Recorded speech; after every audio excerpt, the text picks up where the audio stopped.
လိုက်လာတယ်နေပြောနေမစနဲ့နေပြောကြဲပြောနော်9မောင်နဲ့လိုက်လာတာနော်မှန်တယ်တ냐အိပ်ပြီးကမှအခုညားတာဘယ်လိုနဲ့ညားတာလဲငါလုံသမားနဲ့ညားတာအေးအဲ့ဒါဘာဖြစ်လို့ငါနေရောက်ခမောက်ငါဘာလို့လိန်စရာအကြောင်းရှိဟမ်အေးမရှိဘူးလေ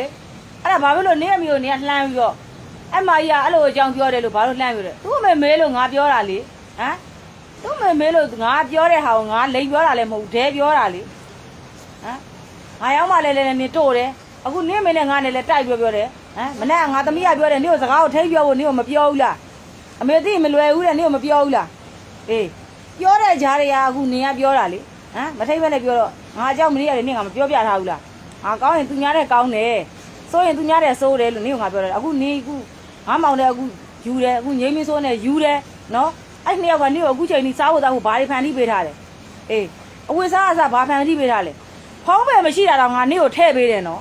အကုန်လုံးအစားစားရငါအကုန်လုပ်ပေးတယ်နော်အဲ့ဒါကိုနေကငါ့ကိုမကောင်းပုတ်ချပြောတာငါမကောင်းတဲ့နေရာဘယ်နေရာမှာရှိအေးအဲ့ဒါအခုနင်းမေတွေလည်းနင်းပြန်ပြီးတော့ပြောပြအေးမနေ့ကပြောရတဲ့ပြဿနာမှာလည်းနင်းတောင်းမှန်တယ်ဆိုပြီးတော့ဒါပေမဲ့ငါနေ့ဘက်ကရက်ပြီးတယ်တောင်းမှန်ဆိုအခုဟာနင်းကငါရောက်မှလည်းလိမ့်နေနင်းမေကိုလည်းလိမ့်နေချစ်တဲ့လူတွေအကုန်လျှောက်လိမ့်နေဒါပေမဲ့အစိုးဆုံးကငါ့ကိုလိမ့်ငါ့ကိုငါအတင်းပြောတာကိုအစိုးဆုံးပဲငါအကြောင်းနဲ့နေရွာမှာစုံစမ်းကြည့်လိုက်အခုငါတို့ရွာနော်ဟင်းသဒ္ဒနော်နတ်မော်ဟိုဘက်ပန်းတင်